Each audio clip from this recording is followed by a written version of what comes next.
Bonjour et bienvenue sur ce vlog Vidéo Plus par tous les temps et en tout lieu au service de vos plus belles images. Et aujourd'hui à Amsterdam en compagnie de Anna Doblé, chef produit dans la division broadcast de chez Sony. Bonjour Anna. Anna, nous allons jouer au jeu des 7 erreurs, ou plutôt des 7 différences, parce que là, il n'y a pas d'erreur, c'est vraiment des produits magnifiques, mais des différences entre cette FS7 qui est nouvelle et cette FS5 qui est encore plus nouvelle. Alors je te laisse la parole pour nous expliquer tout cela. Merci Gérard. Donc effectivement, nous avons le nouveau produit qui va dans la famille des caméscopes XAVC avec les grands capteurs, mais on a des différences forcément. On a les différences qui sont visibles parce qu'on a le design qui est quand même différent, qu'on peut voir directement au niveau de comparatif. Elle est plus petite, la FS5 elle est plus petite que la FS7 et elle est plus légère. Donc tout d'abord on va parler de codec d'enregistrement, c'est quelque chose qui est très important. On enregistre en 4K sur les deux caméscopes, sauf que quand nous sommes avec la FS7, on enregistre sur les cartes XQD en 4K, en 4.2.2 et sur les K2 FS5, nous enregistrons sur les cartes SD en 4K, en 4.2.0. Donc ça c'est une grande différence. Nous avons également le codec d'enregistrement XAVC dans les deux cas, sauf que les FS5 est limité à long-up. FS7 et là, les long-up et Intra à l'intérieur. En XAVC HD, nous avons tous les deux MPEG, en XAVC HD, nous avons tous les deux 4.2.2 en 10 bits, donc ça ne change pas. Nous n'avons pas d'enregistrement MPEG 2 dans le cas de FS5, par contre nous avons AVC HD. Donc récapitulons. XAVC HD, les mêmes en les deux cas, sauf il n'y a pas d'entrée dans le cas de FS5. AVC HD pour FS5 et MPEG 2 pour la FS7.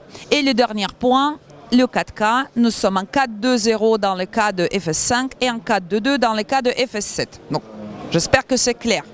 Le deuxième point, c'est slow motion. Donc, le ralenti, nous pouvons faire dans les deux cas avec les deux caméscopes, sauf qu'à 240 images, sur les FS5, nous sommes limités à 8 secondes. Et quand nous sommes à 120 images, nous sommes à 16 secondes. Et à partir de 50 ou 60, il n'y a pas de limite. Tandis que FS7, c'est sa grande sœur et le slow motion n'est pas limité. XDCA, donc notre adaptateur qui est compatible avec la FS7 pour avoir Genlock, pour sortir en RAW, n'est pas compatible avec FS5 et il ne sera pas. Par contre, dans le futur, on réfléchit comment sortir RAW, quel output utiliser pour sortir RAW dans les cas de FS5, mais ce sera dans le futur. Pour le moment, on n'a pas d'annonce à faire. Autre point important, c'est les packages standards. Donc ça change.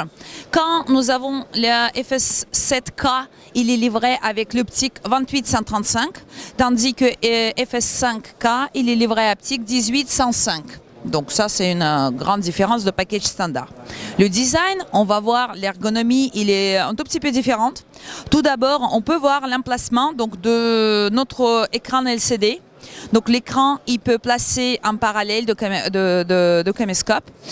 On peut également le détacher complètement et mettre à droite en arrière ou à gauche en arrière, donc très flexible. Nous pouvons également enlever les poignées. Nous pouvons aussi voir qu'au niveau d'ergonomie, les XLR, l'emplacement des XLR est changé. Dans le cas de FS7, nous avons deux XLR côte à côte. FS5, il va avoir l'XLR en avant et en arrière. L'autre différence, c'est la prise Ethernet qui est nouvelle dans le cas de FS5. Donc nous pouvons avec la prise Ethernet faire le streaming ou les transferts de files sur FTP. Également, c'est les deux, ils ont la contrôle NFC et envoyer les images par Wi-Fi. Autre point commun, c'est les connectiques MI Show dans les deux cas. Nous avons et sur la FS7 et FS5. Donc les grandes différences, c'est l'enregistrement sur les cartes SD. Attention, on utilise les cartes SDXC pour enregistrer en 4K.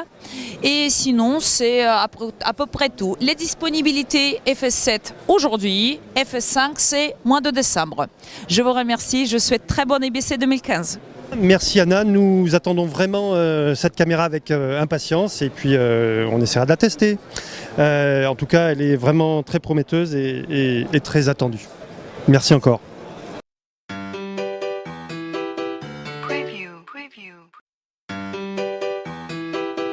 Preview.